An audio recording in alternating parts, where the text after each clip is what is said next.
አባይ ሆምስ የሪል ስቴት ዘርፉን በይፋ ከመቀላቀሉ በፊት መነሻው ይህን ይመስል ነበር። ፊያት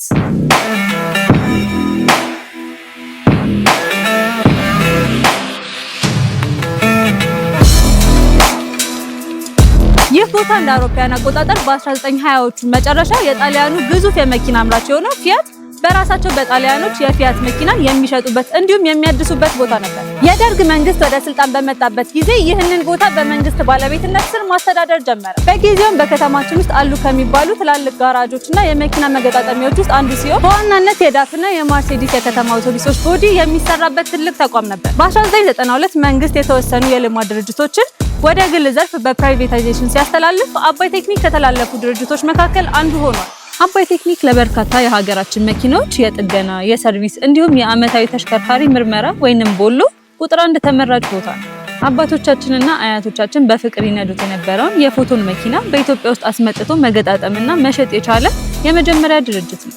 የአባይ ሆምስ ሌላ እህት ኩባንያ የሆነው ቢኤች ትሬኒንግ እና ማኑፋክቸሪንግ እንደ አውሮፓውያን አቆጣጠር ከ1990 ዓ.ም ጀምሮ ሀገራችን ውስጥ በተለያዩ የንግድና የማኑፋክቸሪንግ ዘርፍ ሲሰራ የቆየ አንጋፋ ተቋም ሲሆን ላለፉት 10 ዓመታትም የስፔሻላይዝድ ኮንትራክተር ፈቃድ ለማግኘት ብቁ በመሆን በከተማችን በርካታ ትላልቅ ባንኮች፣ ሪል ስቴቶች፣ ሆቴል፣ የንግድ ማዕከላት፣ መንገዶች እንዲሁም ሌሎች በርካታ ፕሮጀክቶች የፋውንዴሽን እና የሾሪንግ ስራ በማሰራት ከተማችን ውስጥ አሉ ለሚባሉ ሰማይ ጠቀስ ህንፃዎች የጀርባ አጥንት ሲሆን ቆይቷል። ቢኤች ትሬኒንግ በአሁኑ ሰዓት የአባይ ሆምስ የጀርባ አጥንት በመሆን የዳውንታውን ፕሮጀክት ግንባታን እያቀላጠፈ ይገኛል።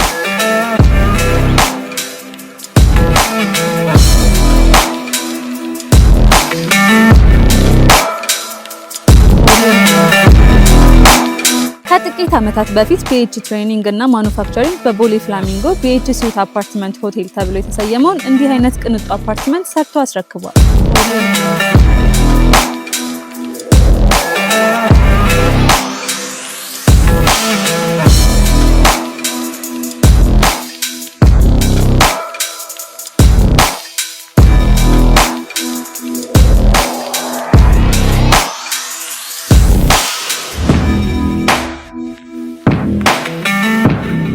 አባይ ሆምስ እያንዳንዱን ስራ ጥራት፣ ውበት እንዲሁም ጥንካሬ ባለው መልኩ ይሰራል። አሁን ላይ አባይ ሆምስ ሜክሲኮ አፍሪካ ህብረት አካባቢ 12000 ካሬ ሜትር ስፋት ባለው ይዞታ ላይ የሚገነባ ግራውንድ ፕላስ 30 የሆነ ፕሮጀክቱን ይፋ አድርጓል።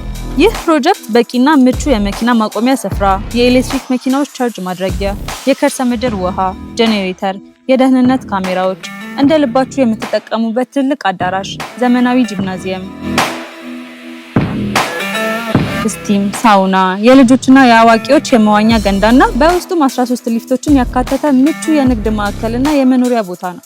ከዚህም በተጨማሪም በዙሪያው የትላልቅ ባንኮች ዋና መስሪያ ቤቶች እንደ ሴንት ጆሴፍ እና አይሲኤስ ያሉ ትላልቅ ትምህርት ቤቶች፣ ኤምባሲዎች፣ የጤና ተቋማት መኖራቸው ለመኖርም ሆነ ለኢንቨስትመንት ተመራጭ ያደርገዋል።